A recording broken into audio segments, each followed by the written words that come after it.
Praise the lord. ప్రభునందు ప్రియులారా, ప్రభువైన యేసుక్రీస్తు వారి యొక్క శ్రేష్టమైన నామములో ఈ కార్యక్రమాన్ని వీక్షిస్తున్నటువంటి మీ అందరికీ కూడా నా ప్రత్యేకమైనటువంటి కృతజ్ఞతలు, వందనాలు తెలియజేస్తున్నాను.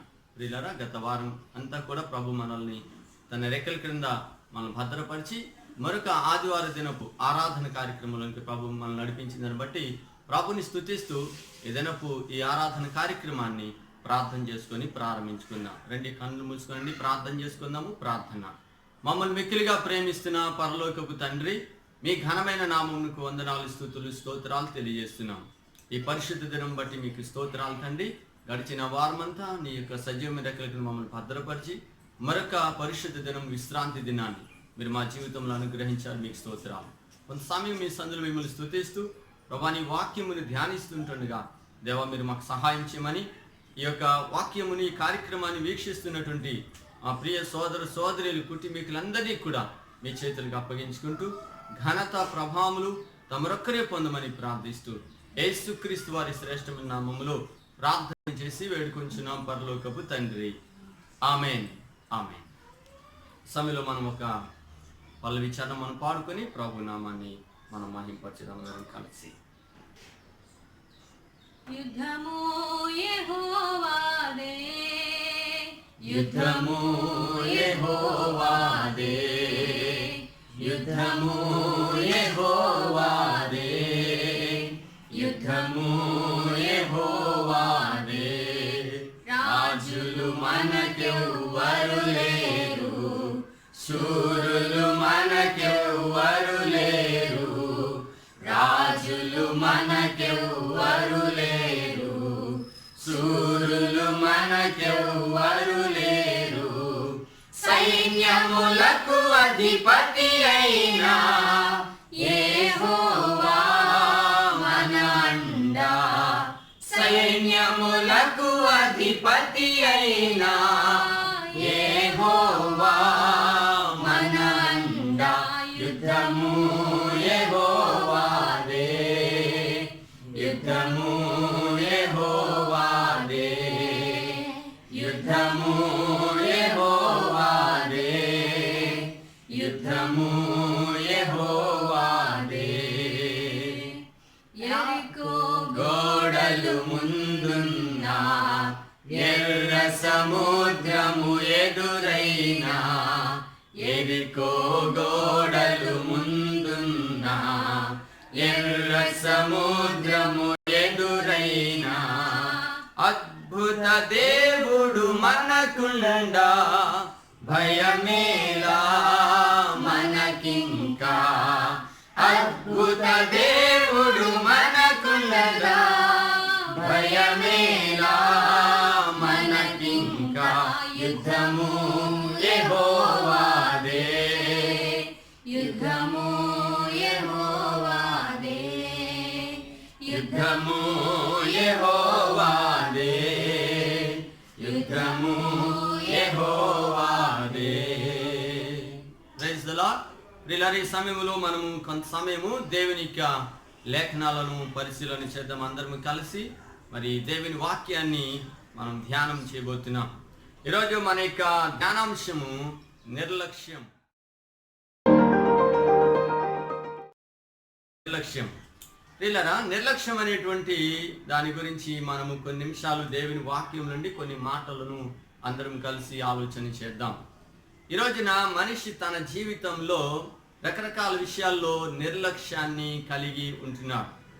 మరి దేవుని వాక్యంలోని కూడా మనము నిర్లక్ష్యం గురించినటువంటి కొన్ని విషయాలను మనము జ్ఞాపకం చేసుకుందాం. విశ్వాసులంగా, దేవుని బిడ్డలంగా మనందరము కూడా ఏ విషయాల్లో మనం నిర్లక్ష్యంగా ఉంటున్నాము, అలాగూ నిర్లక్ష్యంగా ఉన్నటువంటి సందర్భాలు మన జీవితంలో ఏమున్నాయి, వాటి ద్వారా మరి కలిగేటువంటి పరిణామాలు ఏంటి అనేటువంటి వాటి గురించి మనం కొద్ది నిమిషాలు జ్ఞాపకం చేసుకుందాం.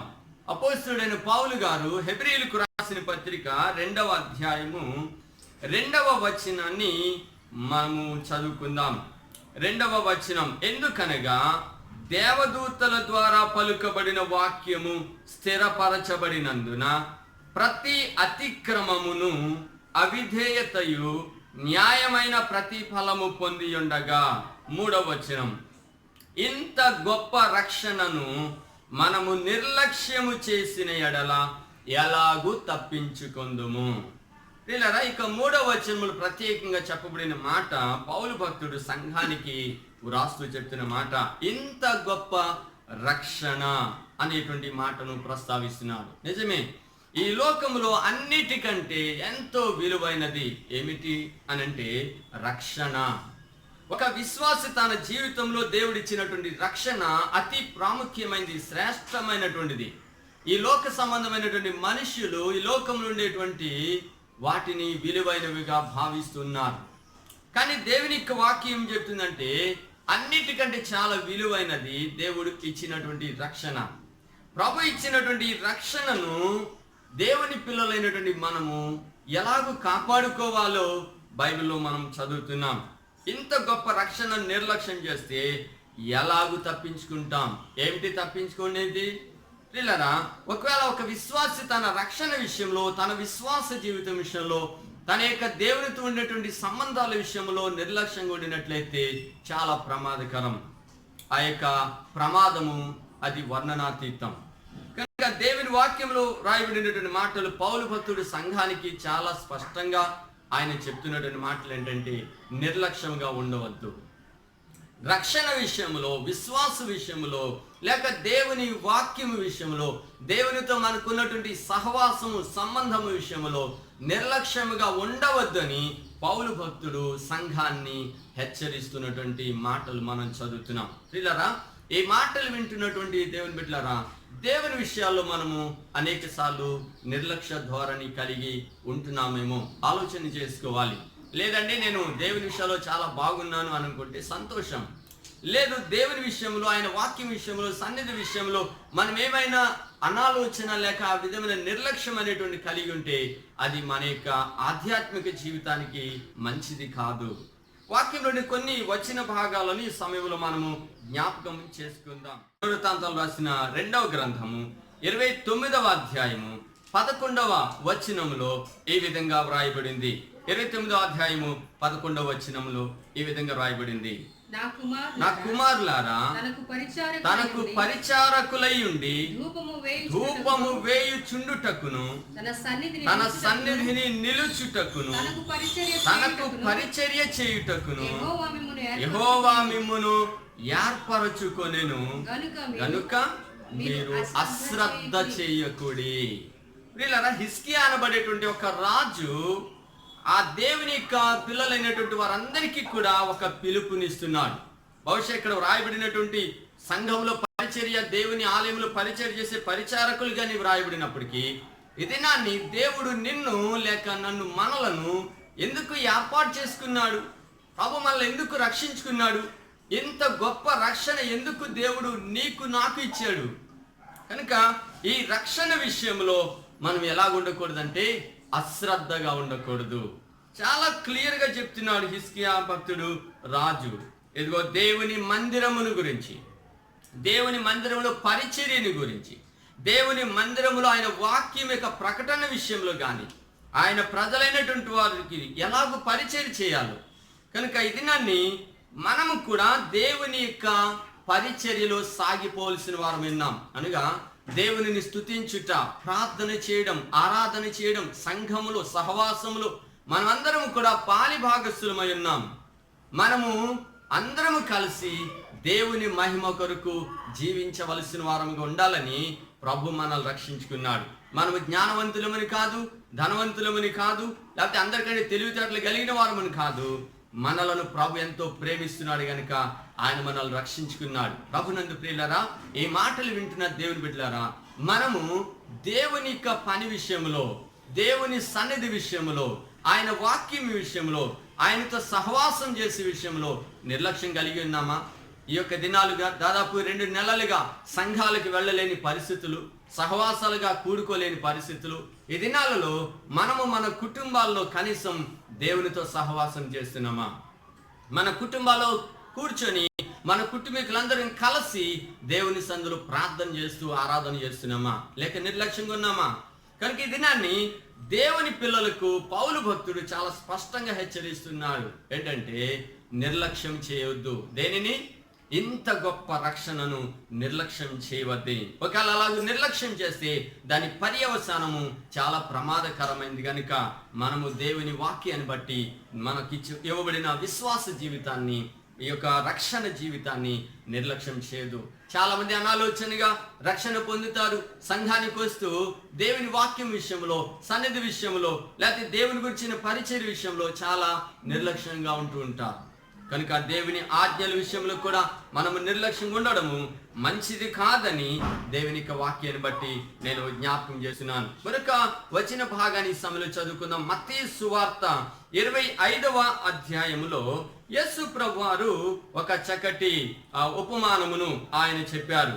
25వ అధ్యాయము 5వ వచనాన్ని మనం చదివినట్లయితే ఈ విధంగా వ్రాయబడింది.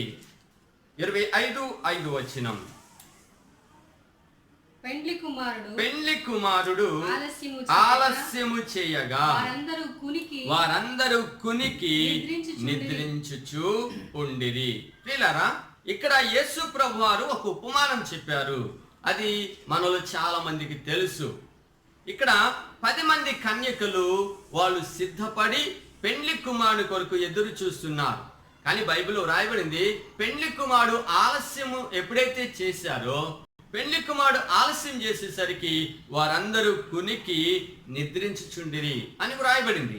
ఆ తర్వాత వచనాలు మనం చూసినట్లయితే ఆ 10 మంది కన్యకల్లో 5 కన్యకుల యొక్క దివిటీలు, ఆ దీపాలు వెలుగుతూ ఉన్నాయి.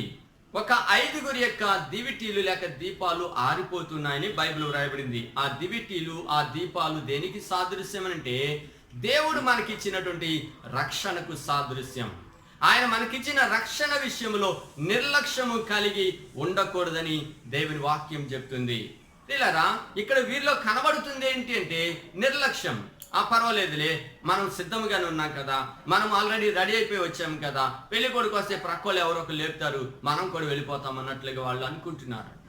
కనుక ఆ నిర్లక్ష్యంతో వాళ్ళు నిద్రపోతున్నారు. నిర్లక్ష్యము మన జీవితాలని, ఆత్మీయ జీవితాలని పతనంలోనికి తీసుకుని వెళ్ళిపోతుంది.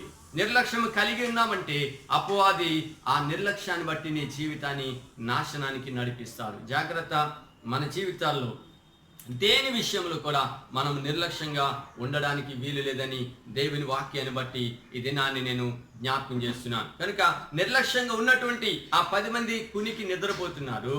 మెలకు వచ్చిన తర్వాత పెళ్లి కుమారుడు వస్తున్నాడు అని స్వరం వినబడిన తర్వాత 5 రెడీగా ఉన్నారు.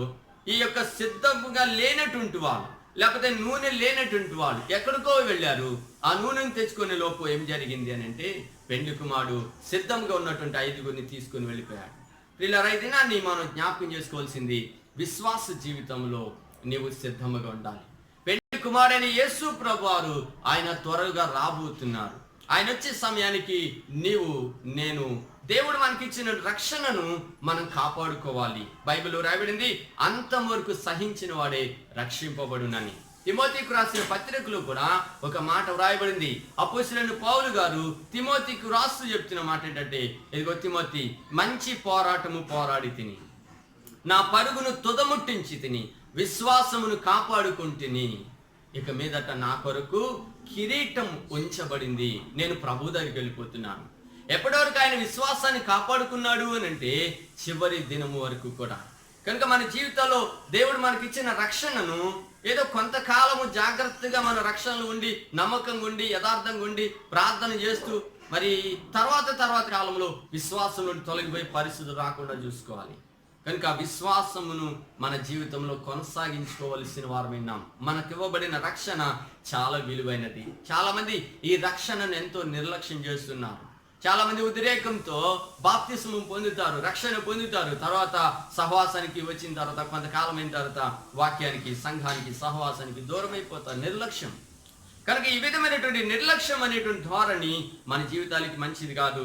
ఈ 5 కూడా విడిచిపెట్టబడ్డారు. పెళ్లి కుమారుడు 5 తీసుకుని వెళ్ళిపోయాడు. ఈ 5 విడిచిపెట్టబడ్డారు. వాళ్ళు ఎంతో కేకలు వేశారు, అయ్యా మేము కూడా ప్రార్థన చేసాం, మేము కూడా ఉపవాసాలు ఉన్నాం, మేము కూడా కానుకలు ఇచ్చాం, మేము కూడా ఎలా చేసాం ఎలా చేసాం, కానీ మేము వచ్చేసాం, నూనె తెచ్చుకొని రెడీగా ఉన్నాం, మేము కూడా వచ్చాం, తలుపుది అని కేకలు వేస్తుంటే మీరు ఎవరో నాకు తెలియదు, టైం అయిపోయింది, సమయం అయిపోయిందని చెప్తున్నారు. కనుక రక్షణ అనేటువంటిది అంతం వరకు మనం కాపాడుకోవాల్సినటువంటి వారం విన్నాం. ప్రభునందు ప్రియులారా, ఈ మాటలు వింటున్న దేవుని బిడ్డ, నీవు నీ కుటుంబంతో కలిసి సిద్ధంగా ఉన్నావా? నీ వ్యక్తిగత జీవితంలో నీ దేవుడికి ఇచ్చిన రక్షణ విశ్వాసాన్ని నీవు కాపాడుకోగలుగుతున్నావా? ఈ రక్షణ అనేటువంటిది ఒకరోజు పొందేది కాదు. రక్షణ పొందిన తర్వాత ప్రతిరోజు కూడా మనం రక్షింపబడేటువంటి అనుభవం కలిగి ఉండాలి. ప్రతిరోజు లోకంలోని మనం ప్రత్యేకించబడిన వారుగా పాపముకి, లోకానికి, అన్నిటికీ దూరంగా జీవిస్తూ రోజు రోజుకి మనం జీవించాలి. విశ్వాస యొక్క జీవితం ఒక రోజుతో ముగించబడేది కాదు. బ్రతికినంత కాలం విశ్వాస జీవితంలో మనం నమ్మకంగా ఎదగవలసిన వారమైనాం. కనుక యేసు ప్రభు వారి యొక్క ఉపమానం చెప్పారు. ఆ ఉపమానంలో మరి సిద్ధపడి ఉండకపోవడం గల కారణం నిర్లక్ష్యం. ఆ నిర్లక్ష్యము వారి జీవిత కాలం అంతా బాధపడేటట్లుగా చేసినట్లుగా దేవుని యొక్క వాక్యాలు మనం చూస్తాం. మరొక వాక్యాన్ని ఈ సమయంలో నేను జ్ఞాపకం చేస్తున్నాను. నిర్గమాకాండములో నుండి ఈ మాటలు మనం చూద్దాం. ప్రభునందు ప్రియులారా, నిర్గమాకాండము మనం చదివినట్లయితే అక్కడ ఐగుప్తీయుల గురించి వ్రాయబడింది, ఇశ్రాయేలీయుల గురించి కూడా వ్రాయబడింది. ఇశ్రాయేలీయులు ఉన్నటువంటి ఆ ఐగుప్తు దేశాన్ని పరిపాలన చేస్తున్నటువంటి ఐగుప్తు యొక్క ఫరో రాజు ఆ యొక్క ఇశ్రాయేలీయులందరూ కూడా బానిస బ్రతుకుతున్న సమయంలో దేవుడు వారి ప్రార్థన విన్నాడు, వారి మనవులు విన్నాడు, వారి కన్నీటిని చూచాడు. దేవుడు తన సేవకుని పంపించాడు. ఆ తర్వాత ఆ సేవకుడు ఆ యొక్క ఫరో దగ్గరికి వెళ్ళాడు, నిలబడ్డాడు. అయ్యా, ఇదిగో రాజుగారు, ఈ యొక్క ఇశ్రాయేలీయులందరినీ కూడా పంపించినట్లయితే ఇశ్రాయేలు దేవుడిని యెహోవాను ఆరాధన చేయాలి. ఇలాగ ఎన్నోసార్లు మోషే, అహరోనులు ఆ ఫరో రాజు దగ్గరికి వెళ్ళి నిలబడి, ఆ ఫరో అనేవాడు ఏమనంటే, మీ దేవుడు ఎవరు నాకు తెలియదు అన్ని చెప్తూ ఉండేవాడు. అంటే దేవుని గురించి చాలా నిర్లక్ష్యం అనేటువంటిది అతడు కలిగిండి, దేవుని గురించి చాలా చులకనగా మాట్లాడుతుంటూ, దేవుని పిల్లల గురించి చాలా అనాలోచనకరమైనటువంటి ఆలోచనలు కలిగి ఉంటూ ఉండేవాడు. కనుక దేవుని వాక్యాలు మనం చదివే మాటలు ఏంటంటే, మోషే, అహరోనులు వెళ్ళడము, ఆ యొక్క ఫరోతో మాట్లాడడం, ఫరో ఏమీ మాట్లాడకుండా నేను పంపించను ఈ ప్రజల్ని అన్నట్లుగా చెప్పడం, అలాగే అనేక పర్యాయాలు నిర్లక్ష్యం చేశాడు ఫరో దేవుని విషయాల్లో. ఏమి జరిగిందంటే ఫైనల్గా దేవుడు ఒక కార్యాన్ని ఆయన చేసినట్లుగా మనం చూస్తాం. ఇదే ఈ నిర్గమాకాండం 12వ అధ్యాయం 7వ వచనంలోకి వచ్చేసరికి అక్కడ ఈ విధంగా వ్రాయబడింది. అక్కడ 12వ అధ్యాయం 7వ వచనంలో దేవుడు ఇశ్రాయేలీయులందరితో ఇలాగూ చెప్పమని మోషేతో దేవుడు చెప్పాడు. ఇదిగో మోషేని వెళ్ళి నా ప్రజలైన ఇశ్రాయేలుతో ఈ విధంగా చెప్పు, ఇదిగో నేను చెప్పినట్లుగా వారు చేయాలి, నేను చెప్పినట్లుగా వాళ్ళు జాగ్రత్తలు తీసుకోవాలి. నేను చెప్పినట్లు చేయకుండా అనాలోచనగా ఉన్నారా, నిర్లక్ష్యంగా ఉన్నారా, దానికి నేను బాధ్యుని కాదు, నాకు సంబంధం లేదు వారికి ఏం జరిగినా. కనుక నిర్లక్ష్యంగా ఉండొద్దని చెప్పమని, నేను చెప్పినట్లుగా చేయమని దేవుడు మోషేకి చెప్పి పంపించాడు. 12వ అధ్యాయం 7వ వచనాన్ని ఒకసారి మనం చదువుకుందాం. 12వ అధ్యాయం 7వ వచనం, ఈ నెల 14వ దినము వరకు మీరు దాని నుంచి కొనవలెను. తరువాత ఇశ్రాయేలీయుల సమాజపు వారందరూ తమ తమ కూటములలో సాయంకాలమందు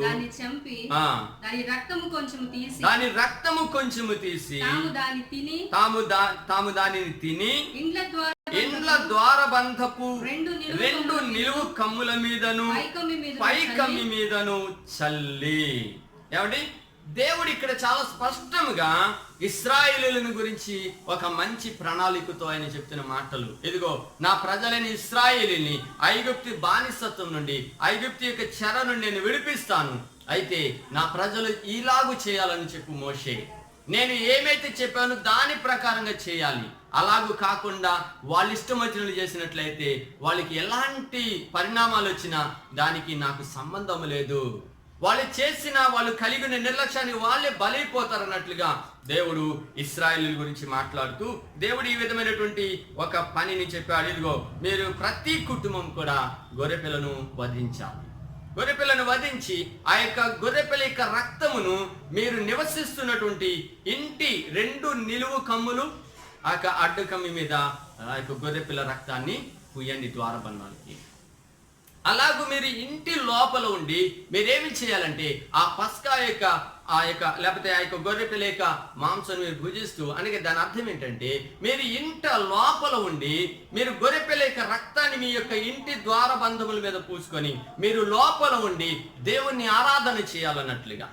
దేవుణ్ణి మహిమపరచాలన్నట్లుగా దేవుడు స్పష్టమైనటువంటి ఆ యొక్క విషయాలు వారికి చెప్పడం జరిగింది. ఇలా ఇంకా తర్వాత మరొక వచనంలో మనం చూస్తే 13వ వచనంలోకి మనం వెళ్ళినట్లయితే 13వ వచనంలో ఈ విధంగా వ్రాయబడింది. 12వ వచనం కూడా చదవండి. 12వ వచనము 13వ వచనం చదువుకుందాం. ఆ రాత్రి నేను ఐగుప్తు దేశమందు సంచరించి ఐగుప్తు దేశమందలి మనుషులలోనే గాని జంతువులలోనే గాని తొలి సంతతి అంతయు హతము చేసి ఐగుప్తు దేవతలకందరికి తీర్పు తీర్చెదను, నేను యెహోవాను. దేవుడు ఈ మాటలు ఆ ఇశ్రాయేలుతో చెప్పమని మాటలు ఏంటంటే, ఇదిగో మీరు గొర్రె పిల్లను వధించిన తర్వాత ఆ గొర్రెపిల్ల యొక్క రక్తాన్ని మీ ఇంటికి ద్వారబంధంలో పూసుకున్న తర్వాత మీ ఇంటి వారందరితో లోపలే ఉండాలి.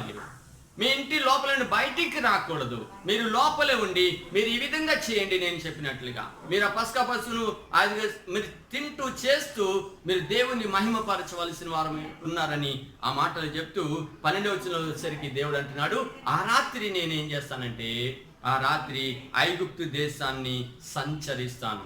ప్రియులారా, ఐగుప్తు దేశంలో ఐగుప్తీయులు మాత్రమే కాదు, ఐగుప్తు దేశంలో ఇశ్రాయేలీయులు కూడా నివసిస్తున్నారు. కనుక దేవుడు ఐగుప్తీయులందరి గృహాల్లోనికి కూడా ఆయన ఏదైతే చేయబోతున్నాడో, ఏదైతే పంపించబోతున్నాడో దాని గురించి ఆయన మాట్లాడి, నా ప్రజలని ఇశ్రాయేలీయుల యొక్క కుటుంబాల్లో ఎలాంటి పరిస్థితులు రాకుండా ఉండాలంటే వాళ్ళు నిర్లక్ష్యంగా ఉండకూడదు అని దేవుడు చెప్పాడు. ఈ 13వ వచనాన్ని మనం చదివినట్లయితే, మీరున్న ఇండ్ల మీద ఆ రక్తము మీకు గుర్తుగా ఉండును. ఏంటండి? మీరున్న ఇండ్ల మీద ఆ రక్తము. ఏ రక్తం అది? గొర్రె పిల్ల యొక్క రక్తం. గొర్రె పిల్ల యొక్క రక్తం మీరున్న ఇంటి పైన గుర్తుగా ఉంటారు. నేను ఆ రక్తమును చూచి మిమ్మును నశింప చేయక దాటిపోయేదను. ఈ రోజున నన్ను మనలను పాపము నుండి విడిపించడం కొరకు యేసు ప్రభువారు తన రక్తాన్ని చిందించారు. ఇప్పుడు యేసు ప్రభు రక్తం చేత మనము కడుగబడినప్పుడు మన జీవితములో పాపము నుండి విడుదల పొందుతాం. మనము పాపము నుండి విడుదల పొందినట్లయితే ఏ విధమైనటువంటి శాపము నీ జీవితంలో ఏలుబడి చేయదు. అపవాది నీ జీవితాన్ని ఏ మాత్రము కూడా స్వాధీనంలో తీసుకొని లేడు. కనుక యేసు ప్రభు రక్తము నీ హృదయాన్ని కడగాలి, నీ తలంపులను కడగాలి, నీ ఇంటిని ఏలుబడి చేయాలి. గొర్రెపిల్ల యొక్క రక్తము తీసుకొని మీరుంటున్నటువంటి నివసిస్తున్నటువంటి ఆ ఇంటి గడప కమ్ములను పూయండి. అంతేకాదు ఆ రాత్రి నేను ఏం చేస్తాను? దేశ సంచారం చేస్తాను. అలాగూ దేశ సంచారం చేసినప్పుడు మీరుంటున్నటువంటి ఇండ్ల మీద ఆ రక్తము మీకు గుర్తుగా ఎప్పుడైతే ఉంచుకుంటారో, నేను ఆ రక్తమును చూచి మిమ్మును నశింప చేయక దాటిపోయేదను. ఆ రక్తమును చూచి మిమ్మల్ని నశింపక దాటిపోయేదను. ఆ రాత్రి దేవుడు ఎందుకు ఐగుప్తు దేశాన్ని సంచారం చేస్తానని ప్రభు చెప్పారు? దేవుడు అంటే, దేవుని యొక్క ప్రజలంటే నిర్లక్ష్యము కలిగి ఉన్నటువంటి ఐగుప్తీయులు, ఫరో రాజు గురించి ఆయన రాత్రి దేశ సంచారం చేయడానికి ఆయన వచ్చారు. కనుక ఐగుప్తీయులు కానించి, ఐగుప్తు రాజు కానించి అందరి గృహాలలో కూడా ఆయన ఏం చేయబోతున్నాడు? దేవుడు చేసిన కార్యాన్ని బట్టి ఐగుప్తీయుల యొక్క ప్రతి ఇంట్లో మహారోదన ఉంటుంది. కనుక నా పిల్లల ఇళ్లలో అటువంటి రోదన ఉండకూడదు, అటువంటి మరణం ఉండకూడదు. అలా ఉండకుండా ఉండాలంటే నేను తిరుగుతున్నప్పుడు, నేను సంచరిస్తున్నప్పుడు నా పిల్లల యొక్క గృహాల్లో మరణ దూత లేకపోతే ఆ లోపల అటువంటి పరిస్థితులు రాకుండా ఉండాలంటే వారు నివసిస్తున్నటువంటి ఆ ఇంటి యొక్క ద్వారబంధం మీద గొర్రెపిల్ల యొక్క రక్తం ప్రోక్షించబడాలి. ప్రియులారా, దేవుడు ఆ మాటలు చెప్పాడు. ఏంటంటే ఆ రక్తాన్ని నేను చూస్తాను, ఆ రక్తమును చూచి దాటిపోతాను. అంటే ఏం దాటిపోతాను?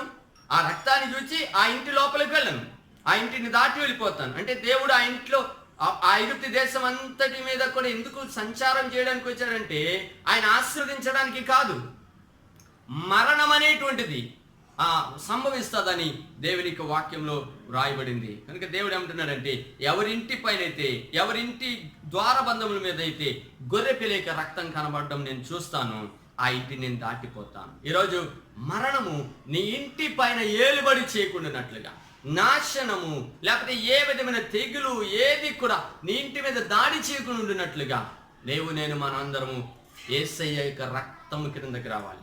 యేసయ్య యొక్క రక్తం చేత కడుగబడాలి. యేసయ్య యొక్క రక్తం చేత మన హృదయాలు తలంపులు శుద్ధీకరించబడాలి. యేసయ్యకి ఇష్టమైన రీతిలో బ్రతకడానికి మనం ఇష్టపడాలి. అప్పుడు ఏది కూడా నీకు కలత తేదు, ఏది కూడా నిన్ను కలవరపరచదు. ఎటువంటి రోగం, ఎటువంటి సమస్య, ఎటువంటి వ్యాధి, ఎటువంటి పరిస్థితిలో కల నువ్వు ఉన్నా దేనికి నువ్వు భయపడవు. వాక్యంలో రాయబడిన మాటలు నేను చదువుతున్నాను. ఆ యొక్క వచనములో మిమ్మలను సంహరించుటకు నేను ఐగుప్తు దేశమును పాడు చేయుచుండగా, 13వ వచనం, నేను ఐగుప్తు దేశమును పాడు చేయుచుండగా, ఐగుప్తు దేశమును పాడు చేయుచుండగా మిమ్ములను సంహరించుటకు తెగులు మీ మీదికి రాదు. ప్రైజ్ ది లార్డ్, హల్లెలూయా. తెగులు మీ మీదికి రాదు. ఏమండి, అదే ఐగుప్తు దేశంలో ఐగుప్తీయులు ఉన్నారు, అదే ఐగుప్తు దేశంలో ఇశ్రాయేలీయులు ఉన్నారు. దేవుడు ఐగుప్తు దేశం అంతా సంచారం చేస్తున్నాడు. ఆ ఐగుప్తు దేశం అంతట్లో ఉన్నటువంటి ఐగుప్తీయులకి ఇళ్లలో మాత్రమే మరణపు దూత వెళ్ళడం జరిగింది, లేక మరణం సంభవించడం జరిగింది. అదే ఐగుప్తు దేశంలోని ఇశ్రాయేలు లేక ప్రతి ఇంటిలో కూడా మరణము లోపల ప్రవేశించలేదు. ఎందుకంటే మరణము సంభవించకుండానట్లుగా ఆ ఇంటి పైన గొర్రెపిల్ల యొక్క రక్తం ప్రోక్షించబడింది. ప్రభునందు ప్రియులారా, ఈ మాటలు నేను జ్ఞాపకం చేస్తున్నాను. మరొక వచనంలోనికి మనం ముందుకు వెళ్ళినట్లయితే ఇదే 12వ అధ్యాయము 22వ వచనాన్ని మనం చదువుకుందాం. 22వ వచనం, మరియు హిస్సోపు కుంచె తీసుకొని పళ్ళెములోనున్న రక్తములో దాన్ని ముంచి ద్వారబంధపు పైకమ్మికిని రెండు నిలువు కమ్ములకును పళ్ళెములోని రక్తమును తాకింపవలెను. తరువాత మీలో ఎవరును ఉదయము వరకు తన ఇంటి ద్వారము నుండి బయలు వెళ్ళకూడదు. మరొకసారి మాట చదువుతున్నాను చివరి. తరువాత మీలో ఎవరును ఉదయము వరకు తన ఇంటి ద్వారము నుండి బయలు వెళ్ళకూడదు, బయటకు వెళ్ళకూడదు. ఎప్పటి వరకు? ఉదయం వరకు. ఎందుకని? ఆ రాత్రి ఎవరు సంచరిస్తున్నారు ఐగుప్తు దేశం మీద? ఐగుప్తు దేశం అంతటి మీద కూడా దేవుడు సంచారం చేస్తున్నాడు. లేక ఇంకో చెప్పాలంటే, దేవుడు అంటే నిర్లక్ష్యము కలిగి ఉన్నటువంటి ఐగుప్తీయులందరి యొక్క గృహాల్లోని కూడా ఈ యొక్క భయంకరమైన పరిస్థితులు సంభవించబోతున్నాయి. కనుక వాళ్ళకి సంభవించబోయేటువంటి పరిస్థితులు ఏవి కూడా ఆయన పిల్లల యొక్క కుటుంబాలకి ఇళ్లలోనికి వెళ్లకుండా ఉండాలంటే దేవుడు ఖండితంగా చెప్పాడు, మీరు ఏమాత్రం నిర్లక్ష్యంగా ఉండడానికి వీల్లేదు. నేను చెప్పినట్లుగా మీరు చేయాలి. ఏంటంటే ఈ రాత్రి అంతా కూడా మీరు లోపలే ఉండాలి. ఈ రాత్రి అంతా కూడా మీరు లోపల ఉండి మీరు పస్కా యొక్క దానిని మీరు ఆచరించాలి. దాని అర్థం ఏంటంటే, నీవు నీ ఇంటిలో నమ్మకంగా ప్రభువుని సేవిస్తూ యేసు రక్తం చేత నీవు కడుగబడినప్పుడు నీ ఇంటి వారందరికీ కూడా క్షేమం కలుగుతుంది, నెమ్మది కలుగుతుంది. ఇక్కడ వ్రాయబడినటువంటి ఆ మాటను మనము చదివాము. అంటే 23వ వచనం మనము చదివినట్లయితే అక్కడ ఈ విధంగా వ్రాయబడింది, యెహోవా ఐగుప్తీయులను హతము చేయుటకు దేశ సంచారము చేయుచు.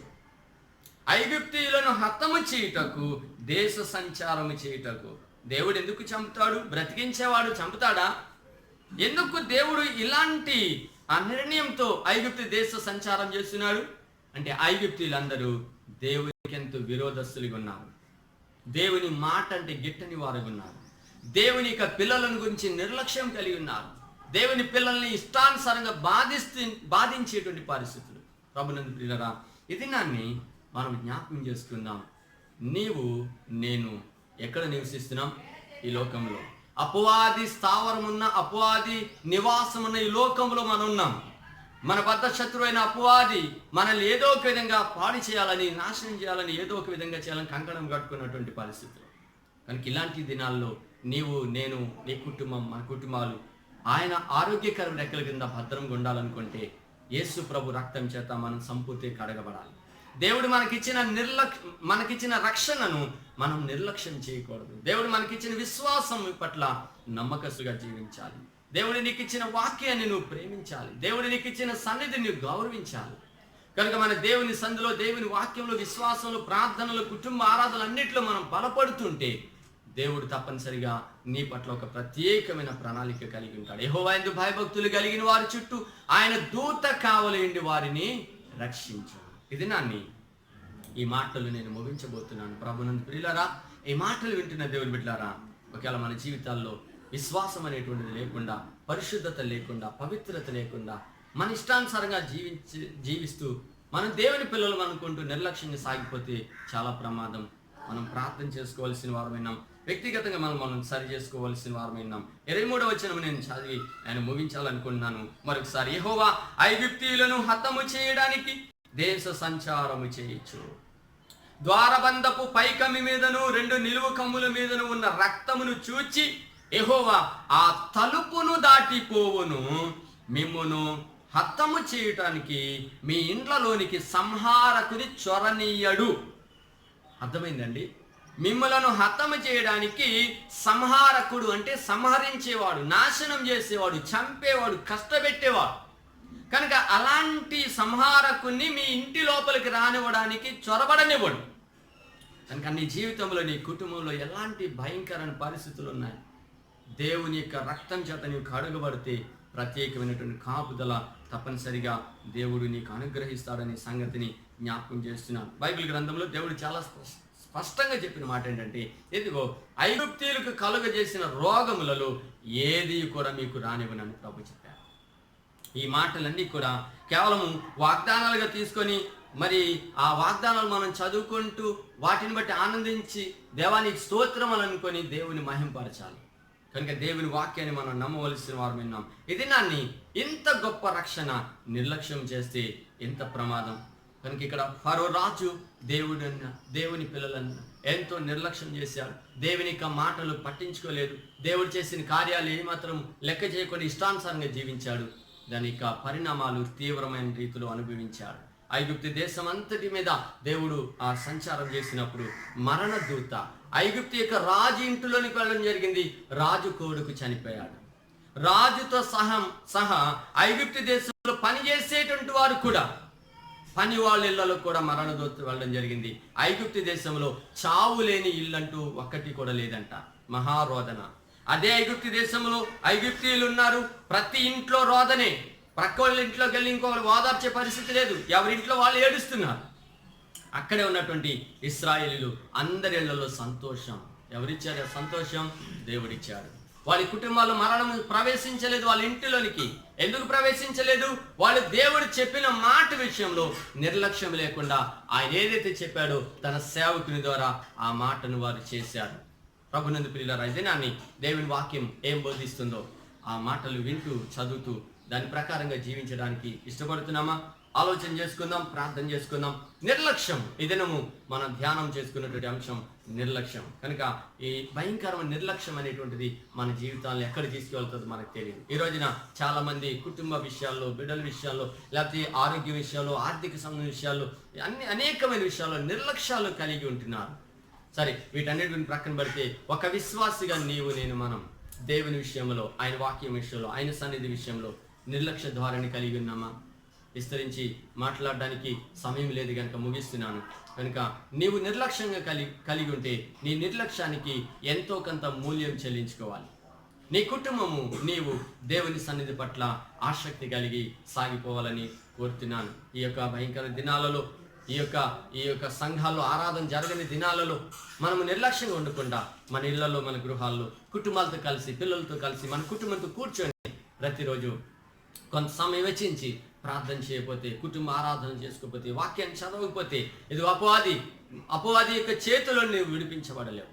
కనుక ఇశ్రాయేలీలందరూ చేసిన పని ఏంటంటే వాళ్ళు లోపలి ఉన్నారు. దేవుడు చెప్పాడు, ఉదయం వరకు ఎవరు బయటికి రాకూడదు. ఇంకొక చోట రాయబడింది ఏంటంటే, ఒకవేళ మీరు ఎవరైనా అలాగూ దేవుని మాటను నిర్లక్ష్యం చేసి బయటకు వస్తే మీ మరణానికి ఎవరు బాధ్యులు కాదు అని చెప్పారు. కనుక మన జీవితాల్లో నిర్లక్ష్యము మన జీవితాల్లో ఉంటే చాలా నష్టపోతాం.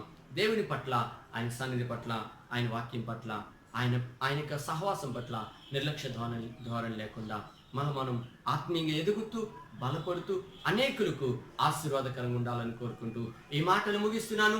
నిర్లక్ష్యపు ఆత్మ యేసు నామములో మనందరి జీవితాల నుండి తొలగిపోయినట్లుగా మనం ప్రార్థన చేసుకుందాం. దేవుడు ఈ మాటలు మనందరి వెనుకలో దీవించునుగాక.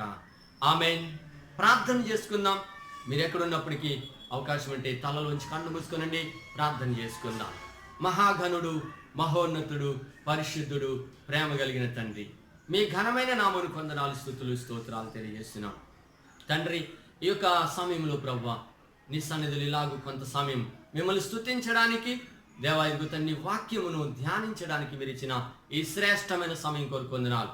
ఈ మాటలు వినినటువంటి ప్రభా, మా ప్రియ సోదర సోదరులను, ఆయా కుటుంబాలను, నీ బిడ్డలెల్లరినీ కూడా మీ చేతులకు అప్పగిస్తున్నాం. ఈరోజు నా తండ్రి, నీ సన్నిధి నా పట్ల ప్రభా, నీ వాక్యము పట్ల, సహవాసము పట్ల నిర్లక్ష్యం అనేటువంటిది నేను ఎంతో పెరిగిపోతున్న దినాలు ప్రభా. విశ్వాసులుగా నీ బిడ్డలంగా ఈ భయంకర దినాలలో మరింత జాగరూకత కలిగి, మెలకు కలిగి ఉండడానికి సహాయం చేయండి ప్రభా. కనికరించండి. ఈ మాటలు విన్న ప్రతి బిడ్డ యొక్క కుటుంబాన్ని మీరు దీవించమని ప్రభా, ప్రతి బిడ్డ యొక్క ఆధ్యాత్మిక ఎదుగుదల కొరకు దేవా ప్రార్థన చేస్తూ అందరి ఆత్మీయ జీవితాలు ఎదిగి నేను ఆత్మీయంగా వర్ధిల్లినట్లుగా కృప చూపించమని మహిమ ఘనత ప్రభావములు మీ నామమునికి చెల్లిస్తూ యేసుక్రీస్తు వారి శ్రేష్టమైన నామములో ప్రార్థన చేసి వేడుకుంటున్నాం పరలోకపు తండ్రి. ఆమెన్. మహాదేవుడును, మన రక్షకుడును, అద్వితీయ తండ్రి అయిన దేవుని ప్రేమ, కుమారుడైన యేసుక్రీస్తు వారి కృప, పరిశుద్ధాత్మ యొక్క నిత్య సన్నిధి సహవాసం సదాకాలం మనెల్లరికీ తోడండి. మనమందరం కూడా దేవుని పిల్లలంగా నిర్లక్ష్య ధోరణి లేకుండా, అనాలోచన లేకుండా దేవుని వాక్యం సన్నిధి పట్ల, ఆయన సహవాసం పట్ల శ్రద్ధ కలిగిన వారం ఉంటూ దేవుని చేత భద్రపరచబడేటువంటి స్థితిలో ఉండే కృప పరిశుద్ధాత్మ దేవుడు మనందరికీ అనుగ్రహించి నడిపించును గాక. ఆమెన్. యేసు రక్తమే చేయండి, ప్రభు యేసు రక్తమే చేయండి. యేసునామమున సంపూర్ణ విజయము కలుగును గాక. Amen. Amen. Praise the Lord. మరొకసారి ప్రభు అయిన యేసుక్రీస్తు వారి యొక్క శ్రేష్టమైన నామంలో ఈ సందేశాన్ని, ఈ కార్యక్రమాన్ని తిలకించిన మీ అందరికీ ప్రభు పేరిట వందనాలు తెలియజేస్తున్నాం. ఈ కార్యక్రమాలు మీకు ఆశీర్వాదకరంగా ఉంటే మరి మాతో పంచుకునండి, ప్రార్థన చేయండి. ప్రభు చిత్తానుసారంగా రానున్న దినాలు మరిన్ని కార్యక్రమాలు ఈ విధంగా మరి చేయాలని ప్రార్థన చేస్తున్నాం. ఈ కార్యక్రమాలు ఈ విధంగా రూపొందిస్తూ మా యొక్క సంఘ బిడ్డలు, BWC సంఘ యవనస్తులు చాలా ప్రయాసపడుతున్నారు. ప్రభు వారందరినీ దీవించాలని కోరుకుంటున్నాం. మరి ప్రార్థన చేద్దాం. ఈ యొక్క లాక్డౌన్ ముగించే దినాల వరకు కూడా మన కుటుంబాల్లో ఉంటూ నమ్మకంగా ప్రార్థన చేద్దాం. మీకేమైనా ప్రార్థన అవసరతలు ఉంటే అక్కడ చేయబడుతున్నటువంటి నెంబర్స్ మీరు కాల్ చేసినట్లయితే మీ అవసరం తెలియజేసి మేము తప్పనిసరిగా ప్రార్థన చేస్తాం. మీ గాడ్ బ్లెస్ యు. దేవుడు మిమ్మల్ని అందరూ దీవించును గాక. ఆమేన్.